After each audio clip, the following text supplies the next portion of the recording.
Hello and good morning, welcome back to my channel and to a new blog. এখন morning, এখন কটা বাজে?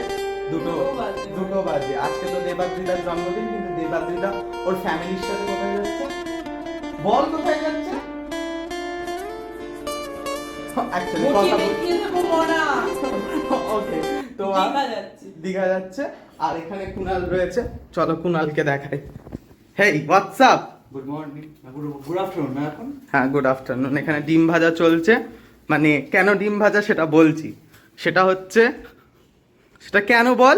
তোকে খাওয়ানোর জন্য, তোকে বেশি ভালোবাসে আমার থেকে। ও, আমাদের দুপুর এই খাওয়া হচ্ছে। খাওয়ার পর আমরা বেরোবো। তো আমরা ভেবেছিলাম যে আজকে আমরা নতুন মেট্রো স্টেশন এক্সপ্লোর করব, কিন্তু এখন টাইম নেই, কারণ এখন 3টের কাছাকাছি বাজে। আর 4টের সময় মুভি। এখানে দেওয়ালিতার সুটকেস প্যাক করে নিয়েছে। ওটা আমার নয়, ওটা কুনালের। এটা কুনালের সুটকেস, কুনাল প্যাক করে নিয়েছে। আর এখানে জিনিসপত্র সবকিছু রয়েছে। আজকে ওরা দীঘা যাচ্ছে আর ওরা খুব এক্সাইটেড, তাই তো? খুব একটা না, তোদের সাথে থাকতে পারছি না। কেন আমাদের সাথে থাকতে পারছিস না কেন? কি বলতে চাস তুই? ঠিক আছে, তুমি আগে ঘুরে আসো, তারপর একদিন আবার আমরা প্ল্যান করব। হয়ে গেছে সবকিছু? ওকে, তুই কি খুব এক্সাইটেড দীঘা যাওয়ার জন্য? She is very excited. Okay, you are not excited to go with him? কলেশ বাঁধানোর ইচ্ছা? বেরিয়ে পড়েছি। ওয়েদারটা খুব ভালো আজকে। নাই তো অন্য কলকাতাতে যা গরম থাকে, অত গরমের ভেতরে মানে ঘুরতেই ভালো লাগে না। আজকে ওয়েদারটা ভালো আছে, মানে আই ক্যান ট্রাভেল। সুন্দর হাওয়া দিচ্ছে, সত্যি হাওয়া দিচ্ছে। কিন্তু এই তারগুলো কেমন আওয়াজ করছে, যদি একটা ছিঁড়ে নিচে পড়ে। এই যে কোথায় ওপরে লোকটা কাজ করছে।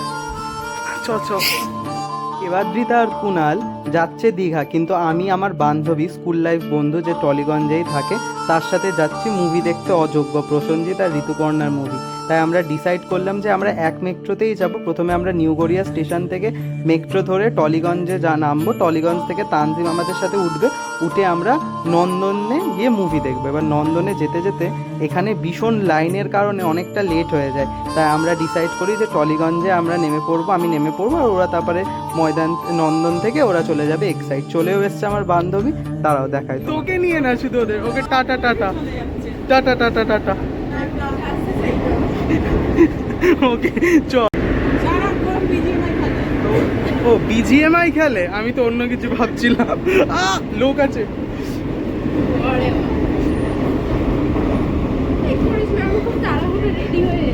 না খুব সুন্দর লাগছে। তার জন্যই তুললাম, না তো বেশিক্ষণ নিতাম না। Debadrita, let's go. আমরা এখন যাব হচ্ছে এখান থেকে নেমে। এখানে পুরো খালি মেট্রো স্টেশন। তুই এত আমি জানতাম আমার গলা খারাপ হয়ে গেছে।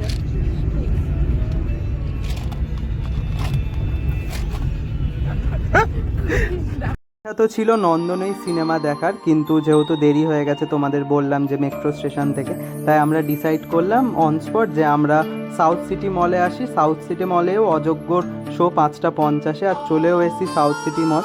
যতবারই এখানে আসি ততবারই মনে হয় যে কিছু একটা নতুন কিনে নিয়ে যায়, কিন্তু পকেটে টাকা না থাকার জন্য কিছুই কিনতে পারি না। আর আমাদের অনেকক্ষণ পর শো, তাই আমরা বাইরে বসে গল্প করছিলাম।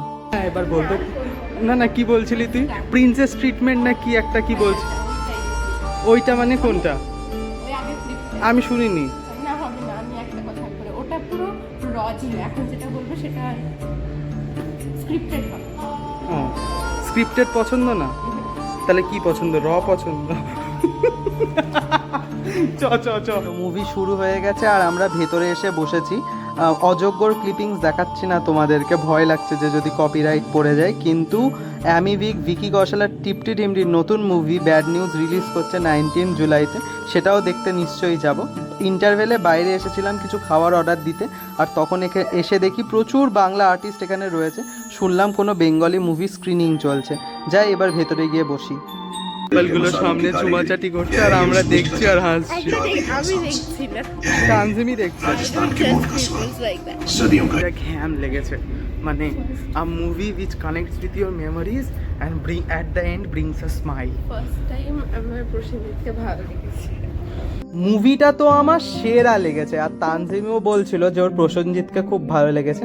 আমরা এখানে কিছু ছবি তোলার পর তানজিম ক্যাবে করে চলে যাবে টলিগঞ্জ, আর আমাকে আমার বন্ধুটা নিতে আসবে। এখানে যে মেন রিজন আমার কলকাতায় আসা সেটা হচ্ছে যে আমার একটা বান্ধবীর জন্মদিন আছে, তাই আমরা প্রথমেই আমাকে বন্ধুটা নিয়ে চলে এসেছে ওয়েস্ট সাইড। এখানে এসে আমরা ডিসাইড করছি যে আমরা কি কিনবো বার্থডে কালের জন্যে। আর এখানটায় মনোজিৎ আমাদেরকে সাজেশন দিচ্ছে, এটাই মনোজিৎ আর এটা ওর বন্ধু, আর একটা আমার বন্ধু হয় না যদিও। এটা একটা ওয়াইন গ্লাস যেটা আমরা চুজ করেছি ট্রেন্ড থেকে, আর ট্রেন্ডে আমি ফার্স্ট টাইম এলাম। আমি ভাবছিলাম জুডিওতেই সবচেয়ে বেস্ট কালেকশন, কিন্তু ট্রেন্ডে আরও বেটার কালেকশন। তারপরে আমরা এসছি হচ্ছে ঘুরে টুরে সব কিনে এখানটায় গিফট শপ থেকে বার্থডে গার্লের জন্য একটা গিফট কিনে আমরা চলে এসেছি বার্থডে ভেনিউতে। এখানটায় ভেনিউটা খুব সুন্দর করে সাজিয়েছে ব্লু আর হোয়াইট কালারের বেলুন দিয়ে, আর মাঝখানে হ্যাপি বার্থডে লেখা।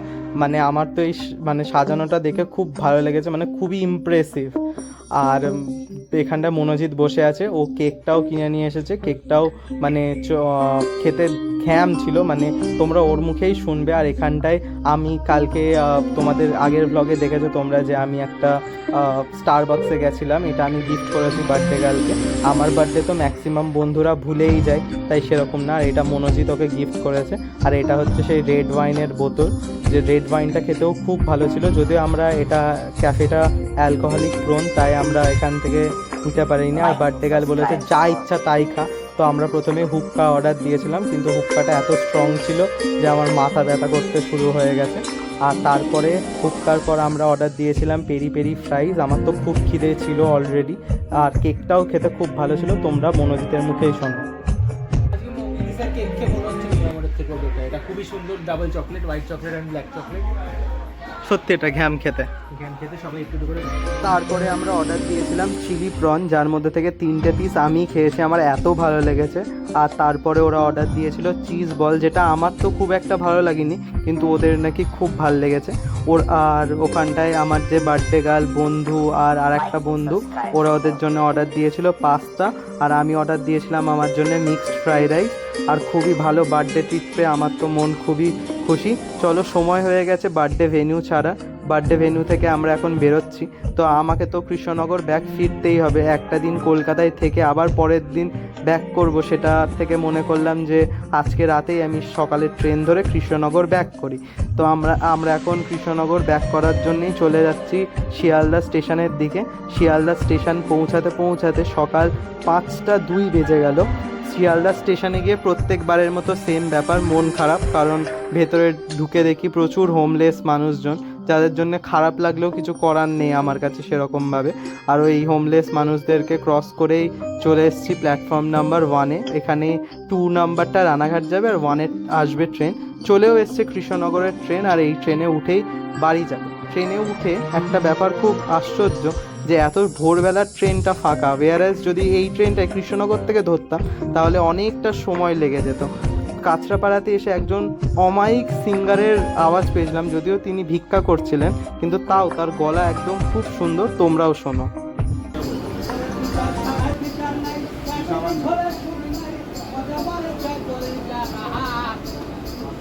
চলে এসেছি আমি আমার শহর কৃষ্ণনগরে। সারাদিন 2টো বার্থডে কাটিয়ে 2টো ব্লগ বানিয়ে এসেছি কৃষ্ণনগরে ব্যাগ। যদি ব্লগটা একটু ভালো লাগে তাহলে লাইক শেয়ার সাবস্ক্রাইব তো করবেই।